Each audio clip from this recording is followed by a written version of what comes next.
بسم الله الرحمن الرحيم.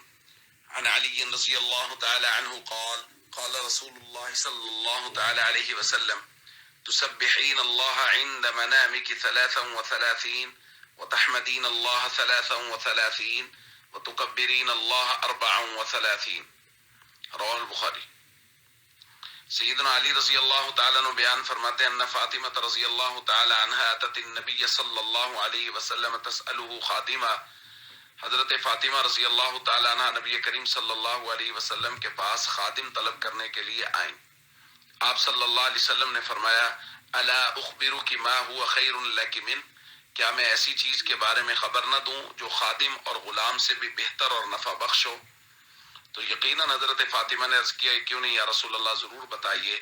تو اس وقت حضور علیہ الصلوۃ والسلام نے تسبیحات فاطمی تلقین فرمائیں، جو ہمارے ہاں معروف ہیں کہ 33 مرتبہ سبحان اللہ، 33 مرتبہ الحمدللہ اور 34 مرتبہ اللہ اکبر سونے سے پہلے کہہ لیا کریں۔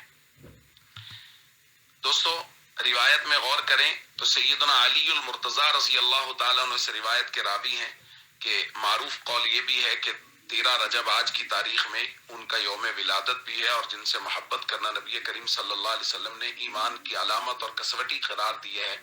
حضور نے فرمایا علی سے محبت صرف مومن ہی رکھے گا، منافق تو علی سے ہمیشہ بغض ہی رکھے گا۔ اور واقعہ بیان کر رہے ہیں نبی کریم صلی اللہ علیہ وسلم کی لاڈلی بیٹی سیدہ فاطمہ رضی اللہ تعالیٰ عنہا کا، اور ان کو وظیفہ بتا رہے ہیں نبی کریم صلی اللہ علیہ وسلم۔ آپ دیکھیے، وہ آئی ہیں خادم اور غلام طلب کرنے کے لیے، اور نبی کریم صلی اللہ علیہ وسلم نے فرمایا غلام سے زیادہ بہتر چیز آپ کو بتانے لگا ہوں۔ تو اس سے یہ بات سمجھ میں آئی کہ روحانی اعتبار سے کچھ چیزیں ایسی ہیں جو اسباب سے زیادہ فائدہ مند ہوتی ہیں، یعنی سبب کے درجے میں تو خادم زیادہ کام آئے گا، اسباب کے درجے میں وہ گھر کے کام کاج کرے گا، ضرورتوں کو پوری کرے گا۔ لیکن حضور علیہ الصلوۃ والسلام فرما رہے ہیں یہ کلمات سونے سے پہلے پڑھ لیا کرو، خادم سے زیادہ بہتر ہے۔